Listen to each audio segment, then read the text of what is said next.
All right, guys, thanks for joining us. I'm with Dave Warvey here. He's the owner of Nutrition Capital, Send It, Reset Nutrition, and a bunch of other little businesses as well. Dave's achieved amazing things on the Central Coast, nationally and now internationally. This is his story. Thanks for joining us, Dave. Thanks, Reese. Beautiful. I want to get in the first thing. What made you want to start a business in the first place?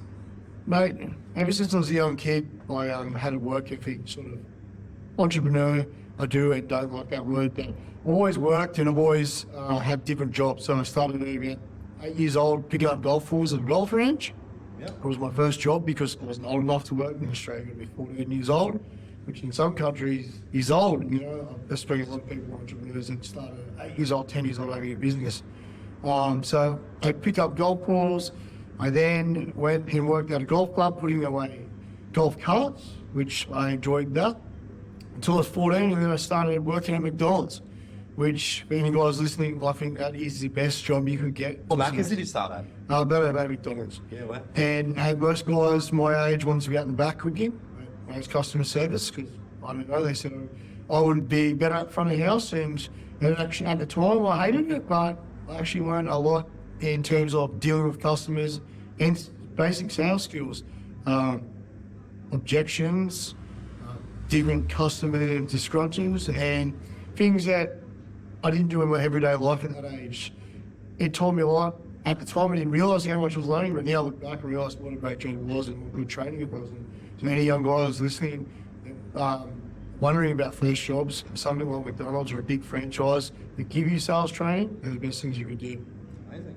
So what made you sort of, I guess, transition from initially working there? Give us a bit of a scope what your life was like before you started Nutrition Capital, because that was your first business, was Nutrition Capital. Yeah, so after McDonald's, I had a few trade jobs. Obviously, I grew up in the Central Coast, where I still am now, and a lot of my mates were tradies, or a lot of guys around me were in construction. So I had different construction jobs, whether they were labouring, concreting. I did post-tensioning, which is concrete post-stressing. And it was good money, and at my age of 17, when you were getting $1,500, $2,000 a week, it was a lot of money. So it was hard for me to go to, say, uni, or not that I was thinking of it, but to go and study something when I could make $1,500 a week, go and work, Monday to Friday. So I went for those sort of jobs, but I've always thought there must be more, and started looking ever since I was young. The guys that own stuff like McDonald's, or the guys that own these companies I was working for, how did they get to that? How would I get to start something like that? And I was always inquisitive and asked questions, and most of the people that I met that had these big companies started at the bottom and started with a small business, whether it was, a small general store, mowing lawns, a small construction company, and grew from there. So I was always wanting more, I should say, whether it was at the start, I didn't know what business it would be, but I knew I wanted a business, which led me to my next move, which was after construction. I thought, how am I going to get ahead? I want to be able to buy a house and I want to start a business. But as you know, starting a business can be selfish on your family, partner, etc. So the only way I would have been able to do it was to go to the mines. So I went to the mines.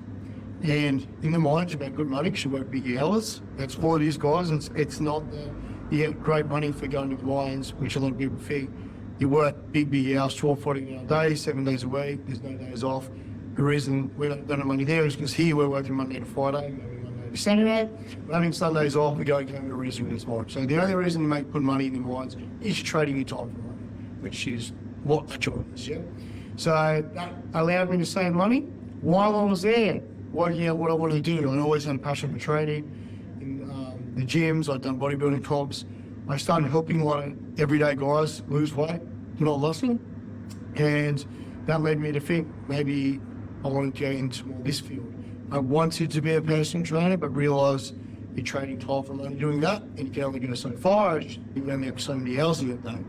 So I was umming and ahhing to become a personal trainer while saving my money. I then got asked for a lot of people, what do I take? What do I use while I'm training? And started actually buying wholesale supplements from some supplement stores back in the day and taking them with me to the mining sites. You'd seen a demand for nutrition. So that's what led me to open my first supplement store, which at the time was going to be up in Queensland. I was in the mines, but realised they're living down here, they're relocating, they're not knowing anyone would be another big barrier to starting a business. Yeah. Having to make my own market, meet my own clients, I should say. When I grew up on the Central Coast and knew a lot of people here, so I come back once I'd taken the money and started my first store, which is where we're sitting right now in Miami Beach, and that was 10 years ago. Out of curiosity, when you were going from working in the mines, making a couple $100,000 a year, and then transitioning to all of a sudden opening a store, what were some of the scariest things you found making that leap? Because that's a big leap at the time. Yeah, 100%, and that's a big question I get asked when people. I get asked all the time when young people ask me to start a business, or people want to transition from a trade to a business. Was the first question they all ask is, how much do you get paid? And that's the biggest barrier, the biggest scare to me, is because you don't know. There's no set money, there's no set wage, and there's no time. They say, well, how long will it take till I get paid? That's the biggest barrier, and that was the scariest thing, was going from a set wage of good money, which I think back then was about 150 to 200 grand a year, to literally nothing. All my money went into stock, to rent. I worked 6 days, and I think at the start 7 days until we had a casual work on a Sunday. And I'd work 6 days, and as you know, starting a business, you're the accountant, the marketer, bookkeeper, the sales guy, the inventory manager, all in one, the cleaner. So I did all the roles. I worked, I think it was 7 months before I took $1. Wow. And when I first started getting paid, it wasn't much. It was about $500 a week. Okay. That's because I was putting the money back into the business. Putting money back into the business. And do you think reinvesting that money into the business is really what helped you grow to that next step? 100%. So the reason businesses fail, I've learned over the years, 10 years in business now, and even reading guys or learning from guys that know a lot more than me. Business fail because sales don't become frequent enough for enough price, which means people run out of capital, or they don't have enough capital backing. So I didn't have the capital backing, which some people are fortunate enough to have. I didn't have investors from the start, or I didn't have a rich family. I started from nothing, from my saved money, and went from there. So every cent had to go back in, and that was the only way that I sustained growth. The first 2 years were hard. It was about year 3, I went from 1 store to 3 stores. Wow. That's a massive change. So yeah, that's a big thing. I noticed that when it comes in leaps, so it was very hard from the start to build it up, to get cash flow, to learn what I was doing, and then it went from 1 to 3 very quickly. Okay. What was it that made you want to do that transition from just having your own sort of initial base and then all of a sudden starting another 2? Because like I said before, the biggest lesson in the whole thing in entrepreneur, I guess, is trying to achieve is freedom. Not that you get more freedom of a business, but not being tied down to a job. A lot of people say they have a business, but in my eyes they have a job. I had a job at the start. I worked every day. I worked at the set hours, and I didn't have the freedom to go and do things like that I liked or I even needed to go and do. So I realised the only way I could get more freedom and get more income was to expand. By expansion means we have more people involved. The bigger the team, the more we can grow, the more it gives me time to work on the business, not in the business. I wanted to own a business, not a job. And when I speak to a lot of young entrepreneurs or guys in industrial class, they have a job. The more they take on more and more work, they don't have staff, or they have one staff, etc. And they're just burying themselves more and more to the time they're asking for help. Like some of my mates saying, what can I do? All I'm doing is working, I'm stressed out, I'm not getting ahead. Yep. And you can only get so much income out of one location from so much hours you put into it, that the only way we could get ahead was to have multiple locations, which went from 1 to 3, now we're at 7. Was there any particular key factor you think that allowed you to build it so quickly? But to be honest, it wasn't quick. Like 3 years to me, it was still a long time grinding it out. The biggest thing I could see was we had social media. Social media helped, like we spoke again with Bricks and Mortar Store, which is before these other brands here, actually had Bricks and Mortars, and social media really helped grow. Like you look at a lot of stores that have been there for a long time, especially mum and dad stores, etc. They didn't have the leverage of social media. They didn't have people to be able to see 20,000 people in a local catchment, be able to see them there and what they offer, they had the word of mouth and customer service and slowly being day by day. I think the fact that social media and customer service, mate, so giving your best advice and service to one person leads to word of mouth. So they feel, well, the service was good enough, and it treated well enough, they're going to go tell a friend. And it's the same for me. I'll probably show you the same if I go to a restaurant, I get treated really nice, a cafe, or even real estate, I would stick to them and I'll recommend it. And someone says, I want to sell my house, or at least my house, you know him. You know, I'm going to recommend someone that's helped me and it's always been genuine, whether or not it helped me in a business transaction or just everyday customer service and reading it. I think doing that in my stores was the biggest thing. And that came from me experiencing over the years in different businesses and realising, wow, if I do a business, I want to do it like that. What do you think was your biggest skill set? Like I said, when you start the business, you're the marketer, you're the bookkeeper, you're the hiring, you're the sales.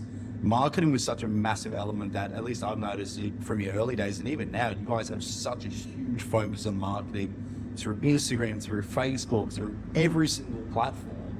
What do you think was your strongest skill set in doing that?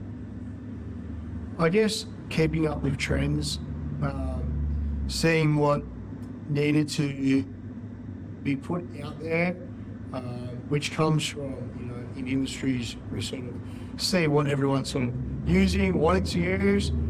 But my personal, to be honest, marketing's not my strong point. Like now with the bigger brands, with bricks and mortar stores, okay, but with this stuff, it's a full-time job, as you know, in real estate sector. So me, I outsource now a lot of all our marketing, but at the start, I'd say my biggest skill was sales. So I just look at what message I did in sales when you were talking to me face to face in the store, and talking to the staff, and trade and social media. It's one thing when we see, especially now, supplement spaces, a lot of stores are starting to do a little bit more social media, but you just don't see any of the consistency there. What do you think that they, or some people, especially when they're starting and they might have that first store or they're trying to create that first store, what do you think that's one thing that they can do to really take that lead? So when you're starting out and you've only got one bricks and mortar store and you're trying to leverage off social media, obviously influencer marketing is massively now, having local ambassadors, drive traffic in. But whatever the message is you're trying to get out on social media, have an offer, something that brings people in and that you can actually make sure you're on it. So for instance, an example, if you see this post and you come into store, mention it and you receive 10% off or whatever it may be. Or if you're coming to get this deal, saying we're going to sell a collagen protein, you're going to get a free case of cinnamon cans, for instance. Make sure that it's something that draws them into the store and the site, and when they come in, it's actually bring up and talk about, because it's the only way you can track. A lot of people ask they throw, I've done it at the start, throw money into social media, or sponsoring ads, etc., and they can't track how they're going. Facebook or Instagram have algorithms that might say they've led to conversion. With a bricks and mortar store, it's very hard to see that. To see them rock up and because they're coming in and they're saying, I saw this offer, you actually mark that down and monitor what sort of performance you get. 100%. So I saw this offer on Instagram. You might have it set up in your computer system or your sales system as, you know, social media offer, which is when you can track that, which we just slightly tip on the start. But yeah, 100%. Like, if somebody's on it, you know, do I get this for free, or, you know, is the discount? I've seen the discount that so-and-so advertising using the influencers to get it out there as well. I think something that draws the customer in. Yeah, well, Anyone can put on a sale, an ad, a guy or a girl or an influencer wearing, you know, clothes or holding a product, but how does that mean they're coming to your actual store? A lot of times I've seen that we're getting customers that are coming in from another store tasting us. So someone's sampling out at the local gym. Yep. And I tried this new product at the gym and we weren't even there, and they're coming to our store to buy. That's because they don't have a draw card to bring them in. So when we're doing something like, for instance, a taste test, we make sure we hand them something that's going to entice them to come into our store. Where we're located is on there, when we're open, for instance, but also a discount or an offer that they have to come in store to redeem. yeah, okay. That's a really interesting idea. With running 7 stores, What has been one of the biggest challenges that you've seen running so many locations and so many staff? This is a good one. With any business, Reece, so stores to me, I don't speak about them as much anymore because I'm so involved with Send It Here or Reset, which is our product. We have a big warehouse located in Gosford. I'm there most of the time, but the biggest problem with all the businesses, and anyone in business probably told this and has a decent sized business, is staffing. I'd love to replicate myself or my founding staff that know the ins and outs and they turn up. But staff is a hard problem because everyone has a different work ethic, everyone has different set of skills, everyone has different commitments, and they don't treat you the same as I have at the start. So as we grow in stores and locations, it's very hard to keep the same consistency because what I've done is say one location, I have other staff having a line on that location, and whenever it's not their business, you know, they're treating the same as the business owner, obviously, but they may have different ways of doing things, different commitments, different times they want to work, different days they want to work. And the communication rate can sometimes be there of what we're doing down here and what they're doing there, for instance, or what they're trying to achieve and what we're trying to achieve might be a little bit different because they, so we'd say, the general market here likes this, or we find that down here they like that better, which is the hardest thing to replicate when you have multiple staff in multiple locations, would be definitely communication and keeping the same, I guess, work ethic and, you know, everyone on the same wavelength. As you know, in the perfect world, we're always the same as what we did. Yep. And everyone has different brains, different mindsets, which is a good thing. But to try to replicate something you've done from day one becomes very hard. Absolutely. You've then diversified from having all the supplement stores to also opening a supplement line. Yes. What made you want to make that leap? Because that's a massive investment of capital, sourcing product, the equipment to do it, the flavouring. It's a massive journey. What made you want to make that shift? Mate, to be honest, at the start, that was not in my intentions at all. And but this was before COVID, we started this, but mostly that's something that we did. The American product, most of these products we sell and deal with are American. In the energy drink space, which is related, everything's American. So when I bring out my brand in Australia, my supplement range, Reset Nutrition, there was probably 2 other Australian brands on the market and 3 at the most. And everything we were buying were from the States or from overseas, generally America. And they started getting more expensive. There was shipping delays, obviously things come on the water, even by hair, they still take 4 to 6 weeks. We have to wait for customs, etc. So I wanted to cut out the time, the cost, and the middleman. So everything had to be imported. So we had distributors, which we still do buy stock off. And all they are is they're a third-party business that buys stock from overseas, imports it to Australia, they have the licenses, and sells it to stores like myself. Doing that for years and years, I realised, hey, there must be a way we can cut some costs for the end consumer and for ourselves, which we can pass on, and that has to be a way we get things quicker. Yeah. So we looked into manufacturing, which, as you said, is a lot of capital, a lot of time at the start to get things right and to get things approved in Australia, because our laws are very strict. So anyone listening, anything you consume in Australia is actually very thoroughly tested and approved, whereas anything made overseas doesn't need to be. So they can import things here that haven't been tested, that haven't been checked, and labels are sometimes true, which you see a lot in the supermarkets when they do testings.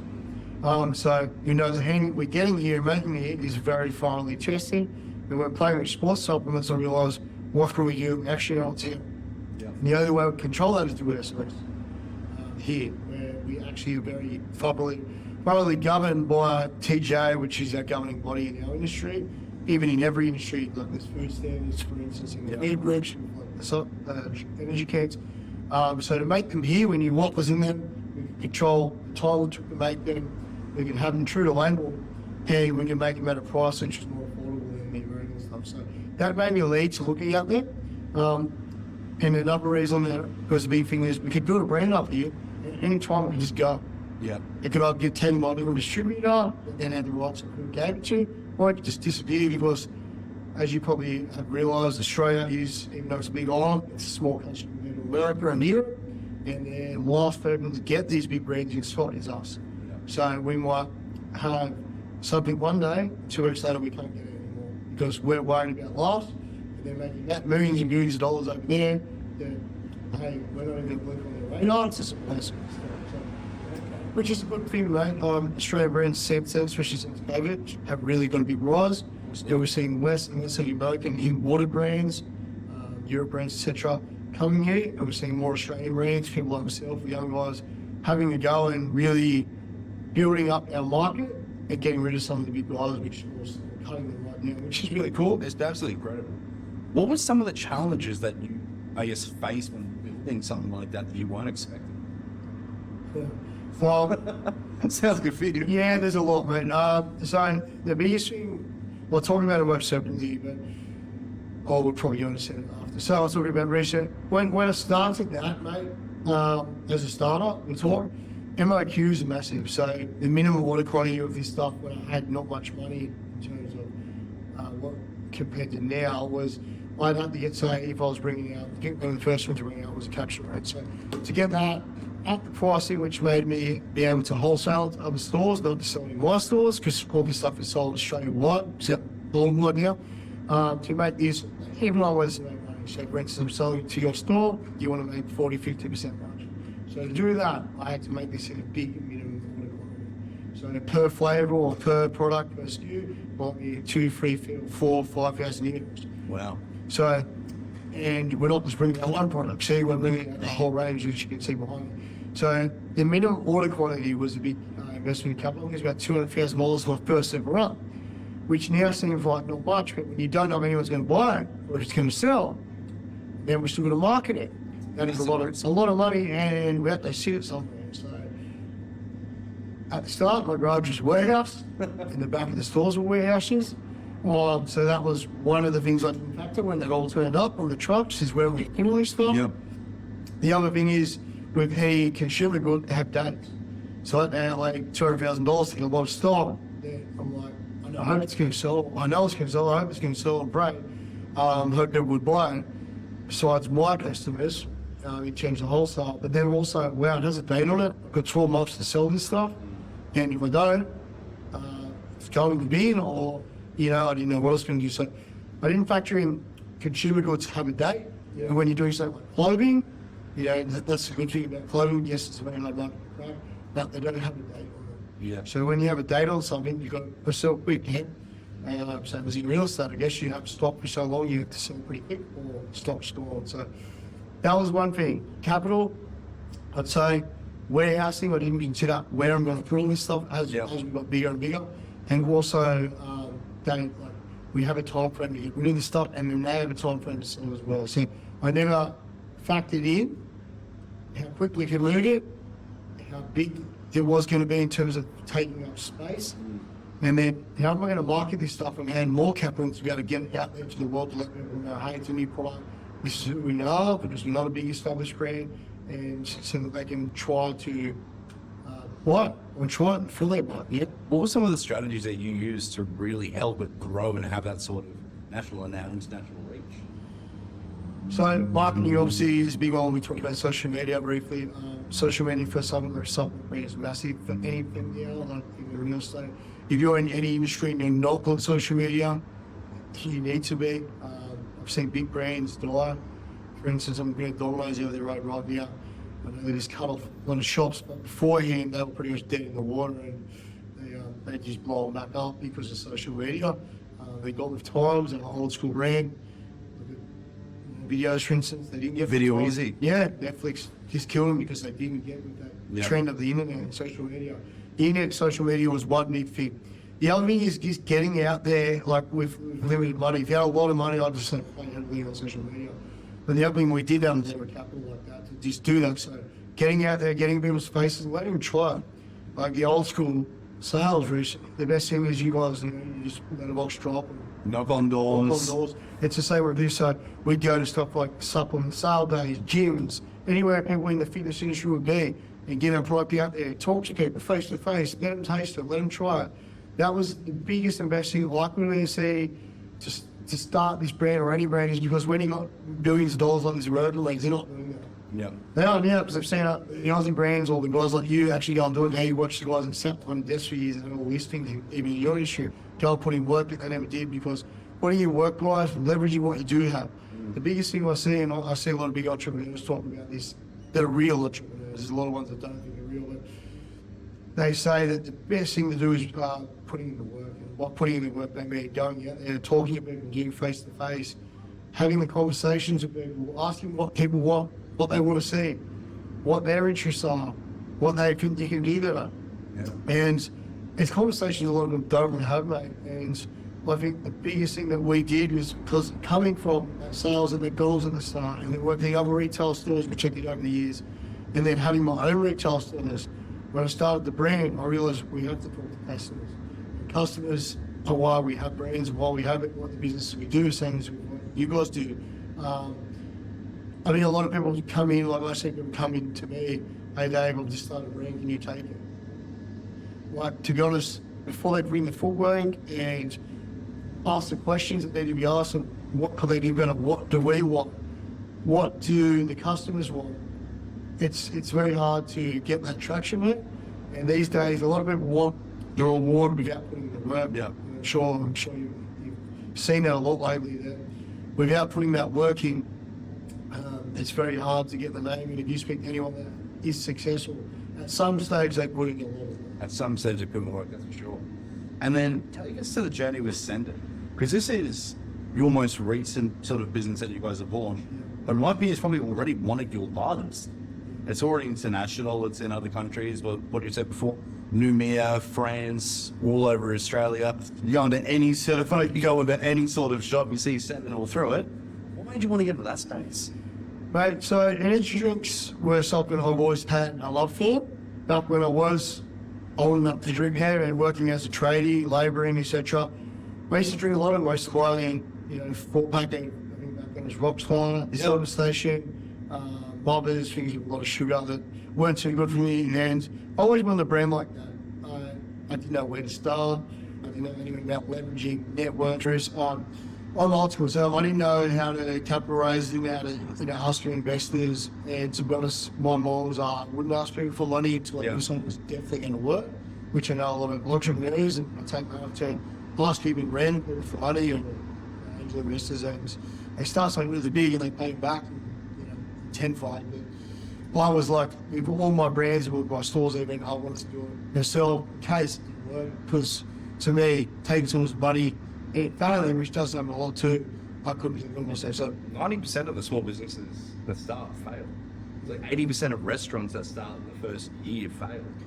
90% of small businesses fail in the first 7 years. Yeah. That's just so the last 7 years of doing something right, which to me is still a start-up the first 5 years. So a lot of people say to me, I'm struggling this and that. But I think it takes a good 5 years of grinding it out, sometimes making no money, as profits anyway, to actually establish it properly. But as I was saying, so I didn't know how to do that. So back then I didn't want to start the dream, but it was always my dream.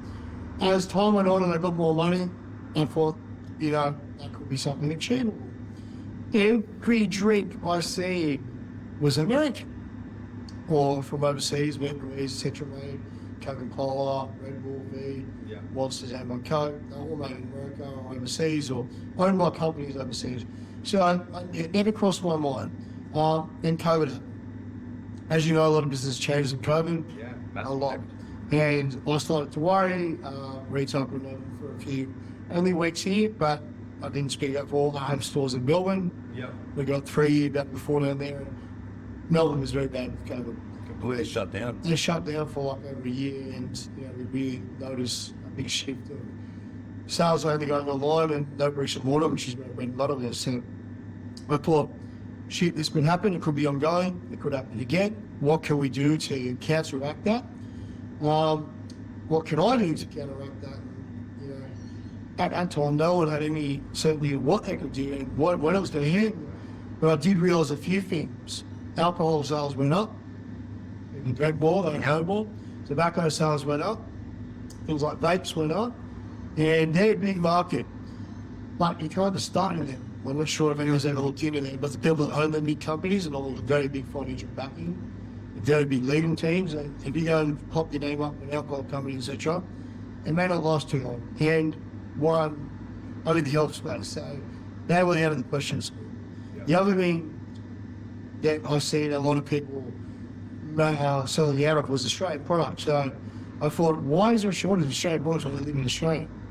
During COVID, it led me to realise that it was because there wasn't that many of them. So I looked more and more into why isn't there Australian energy drinks, and probably like most things that we're selling out are hard to get, including like everyone's saying that the construction industry is hard. It's hard to get materials because most of them are sourced from overseas. I didn't know we've got more trees than anywhere in the world. It led me to think, why are they not done here? Why can't we do it here?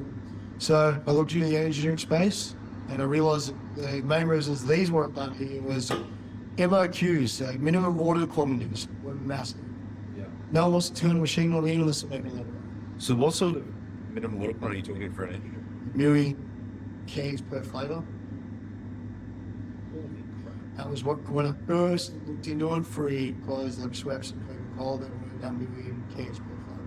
Which I didn't know what that was at the time, but averaging out $1, you're doing 4 flavours is $4 million. Yeah. So we shopped around, I looked around and seen who we could make them through to get the MOQs lower, and there was no one. So because no one's let you use them, their marketing. So you can't go buy what we call line time off Coca-Cola or Schweppes because they're taking a piece of that buy. Yeah. Or anyone like that big, that they don't need to give you their time, so why would they bother? So we had to do it ourselves, and by doing it ourselves, we had to find a team, get machines sorted, and manufacturing from scratch. And still was a massive MOQ. I think we did 500,000 per flavour, which is still a couple hundred pallets, which makes a bigger warehousing, etc. But I was that deep into it by then. I wanted to do it. So the cost of goods were bigger here.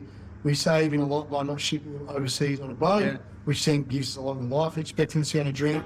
The ones the time you get them here, if you've got a can of Coke, might only have 6 months at the most because they've come from far away. So we made them here, which was a hard thing to do. Costing was very big. Timing was very hard because our guys, as you know, will average work days 80 hours. Overseas, they'll turn machines on and work around the clock.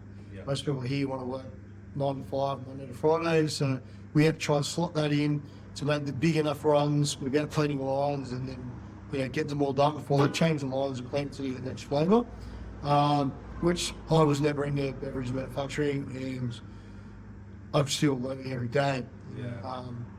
But the biggest thing I'd say is, biggest problem I had with starting that was wanting to make them here, because every time you try to get a sample from overseas, attention would be off. You'd be emailing back and forth to talk to You'd be waiting months to get anything done. months getting it done. The language barrier is hard. To try to explain how the taste wanted to be. And biggest thing we want to do is make it taste Australian. Every energy drink you've ever had, Rockstar, Monster, Red Bull, have a unique taste. It doesn't Piranha. But you get in my space, you've got like your bangs and C4s, and they're very sweet. It's just like, I'd say lollies. The younger demographic like them, but I want to make it taste like Australian drinks. We've tried and missed. The orange one tastes like a fan, our green one tastes like Cotty's cordial, a mango passion, a mango drink. And these I'd never see the energy. It's more like an Australian soft drink or a cordial. So I said, no, I'm going to keep them here, I'm going to do them here. They didn't understand my flavours, so we had to bite the bullet, do the big MOQs, get the machine sorted, and manufacture them here. And the other big barrier that I never realised when starting it was it's very hard to get aluminium in Australia.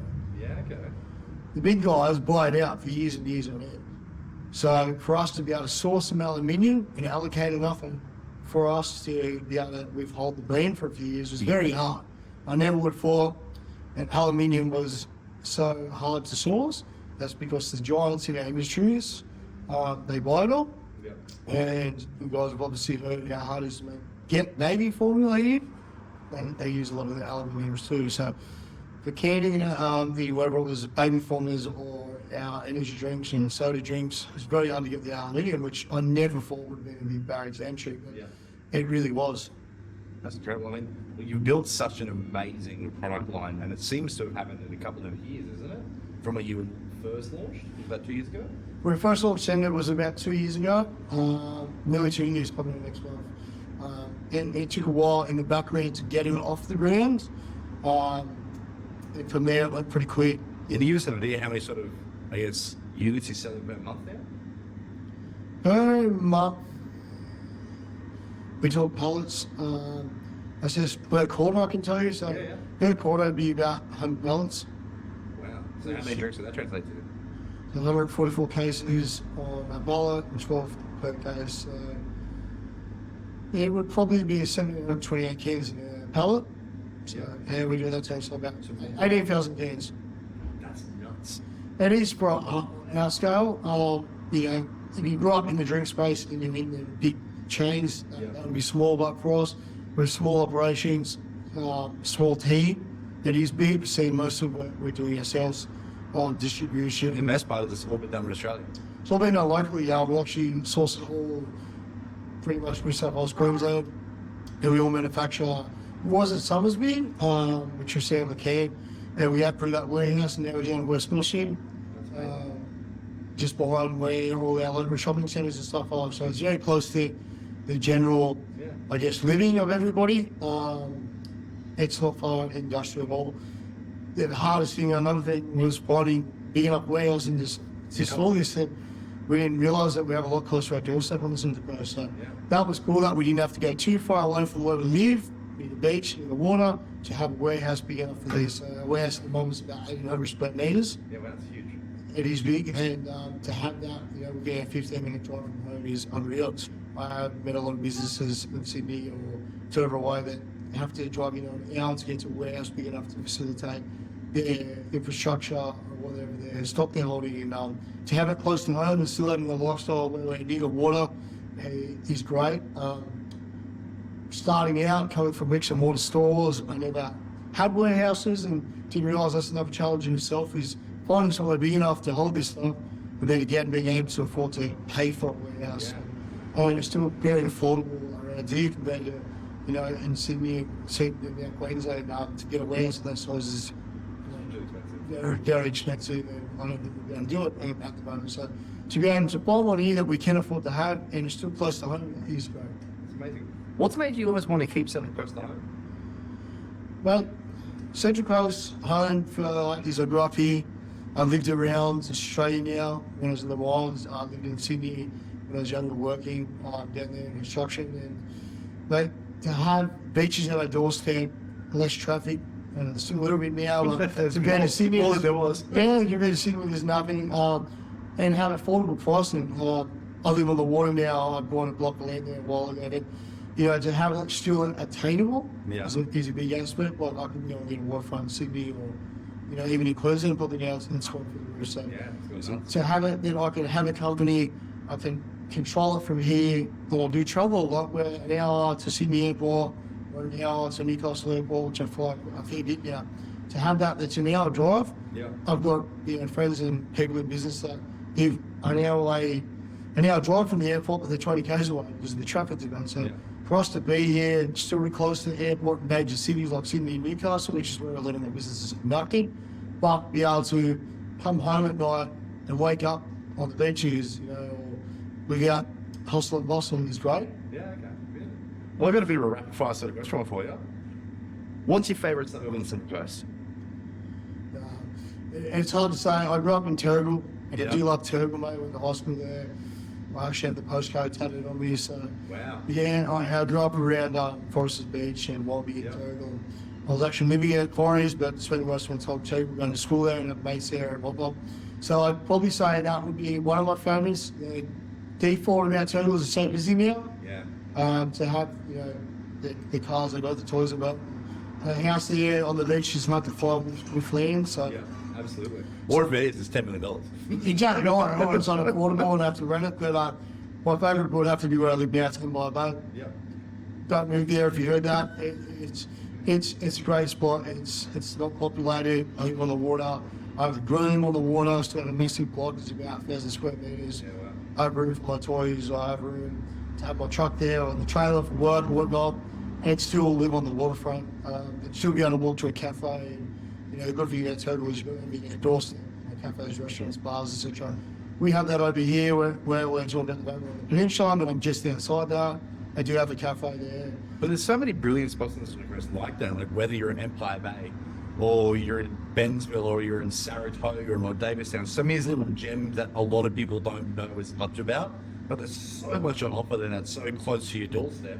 But you're still within 50 minutes of Sydney. You're still within 50 minutes of getting to the place. 100%. And I think that's what goes overlooked. I've got a lot of mates from Sydney in this industry now that I deal with that ask me about the entrance. They all like the entrance, or terrible out or terrible. But further up the coast, ask me about Catherine Bay, because obviously you know, lots of live up there, water. So, but like you just said, there's a lot of under, I guess, developed areas still, where you can still find that peace of mind, great size homes, great size blocks, etc. And you know, whether you want to work on them or buy them as they are. So there's a lot of untapped areas, I can tell you, that aren't overpopulated, that the market hasn't got too silly on, then you can still get an affordable house. And you know, when I left Togo, I moved down to Iguana, and the models I ran at the end of the beach in a new estate. I had been walking distance, had the water there in front of us, and it was still very affordable, and it still is. And in Iguana, the best thing is close to Sydney. You get ferry over on the water in 15 minutes. A lot of people commute for work here on the beach side, or go to school. I've got a lot of kids going to the sports school over there in Avalon. So a lot of areas like Peninsula, like to me growing up, never came down here. When I did, I realised what a beautiful place is. The Central Coast is one of those interesting areas where everybody sticks to where they grew up. If you grew up around Tarrawonga, you don't leave Tarrawonga. If you grew up on the peninsula, you stay on the peninsula. If you live around Charmini, your other store, you stay around Charmini and Lakewood. And I think it's something that everybody on the Central Coast is actually drive up and down the coast, explore the different regions. There's so many things that people don't know about. Like, you know, you guys are in Empire Bay, you've got the Galleria at Avalon just around the corner. You've got 20, 30 different restaurants in there that a lot of people on the coast have never even heard where it is. 100%, and they do big festivals, and there's like from Sydney, so look at this Italian festival, you know, there's a place in all, there's everything in there. To be honest, I didn't know it was there. And saying that where we have a new warehouse, we send it, we're supposed to be behind poles, and there's a group of new restaurants, if you have developed that, you've got all your grill and stuff there, and the big name chains, and it's great. But we're behind a chocolate factory, and that chocolate factory is historic, it's been there for over 100 years now, and I never made it there till the other day. So it was massive. You can see our chocolates made. There's a cafe in there. You can sit there. I never crossed my mind that it was there. Never thought to go and have a look, and it was unreal. Incredible. Now, next one, favourite flavour of cinder? I'd have to say Lime Cooler. I grew up as a kid with Promise Cordial and Queen Cordials, and it's very nostalgic. It reminds me of childhood memories. I have a lot of truck drivers and tradies involved, and they have the brand, and like, I made this while I was a kid, and that's what I was going for there. It's my personal favourite, but to be honest, the biggest seller would be the Mango Passion. I think different genres, different, I guess, groups around Australia, whether they come from ethnic cultures or they grew up inlands, they all like mangoes and vegetables, etc. So, Might be your orange. Orange. A lot of ladies like our females, I should say, like orange. They say it tastes like a Fanta or something. It's very easy to drink. It's not too sweet.